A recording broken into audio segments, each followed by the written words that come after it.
Hey guys, Mr. Tweet here. In this video, I'm just going to really quickly go over the difference between balance in trade and balance in payments.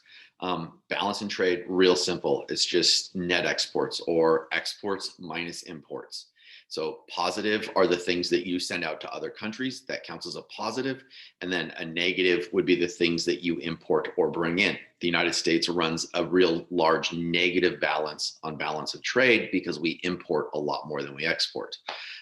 We export a ton. We're one of, if not the world's largest exporter still, but we are by far the world's largest importer. We like to bring stuff in from other countries for us to consume. So that's the balance of trade. Balance of payments is a little bit more complicated. The first thing is that you have to understand the whole credit versus debit thing. That if it is basically, if the money is coming in, it's a credit. If the money is going out, it's a debit. So like if like we import something from another country, then our money is going to be going to them if the stuff is coming in. So that would be a debit. If we export something to another country, if our stuff is going out and the money is coming in, that's a credit for us. So in the balance of payments, there's two accounts, the current account and the capital account.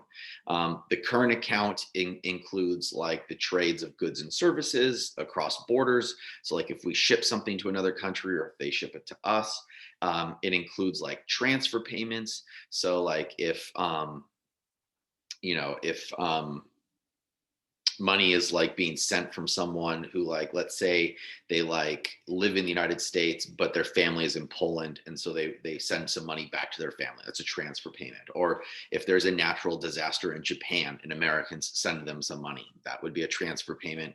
That goes under the current account as well. And then the other thing that goes under current account is profits that are made in other countries. So like if you have a business in another country and it makes money and then you bring that money to the United States, that goes on the current account. The capital account is where we keep track of assets that are owned in other countries. So these are things that are bought in other countries, but they typically stay there. So like an easy thing would be like a business that if I bought like, let's say I wanted to buy a car wash in Mexico. And so I buy that car wash in Mexico, that asset stays in Mexico. It's not crossing borders. And so that thing stays in Mexico.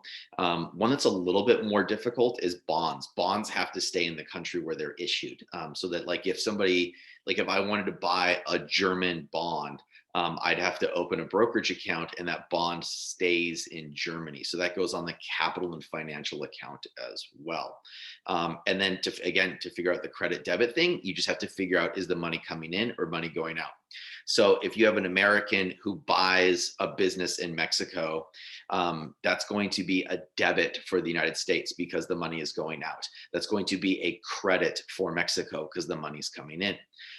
If somebody buys a bond, if we have like a Brazilian buys an Argentinian bond, the money is going from Brazil to Argentina to buy the bond.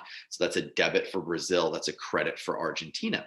And then the bond sits there. And then if the person sells the thing to bring their money home. So like, let's say I get tired of owning that car wash in Mexico.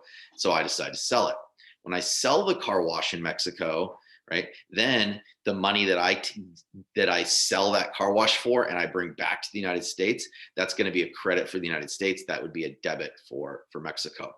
And then again, the whole time that we're making profits from that car wash, if I decide to take some of that profit and bring that home, that goes on the current account. So it's a different account, but the credit debit still works the same. The money's coming into the United States. So it's a credit for the United States. It's a debit for Mexico. So that means every single one of these transactions is a credit for one side and a debit for the other. You have to figure out, is the money going in or going out? If the money's coming in, it's a credit. If it's going out, it's a debit. And then whether it goes on the current or the capital account, you have to figure out, is this a transaction where somebody is buying or selling a permanent asset in another country? Or is this a transaction that is where the money or the goods and services are crossing borders? All right. See you guys next time.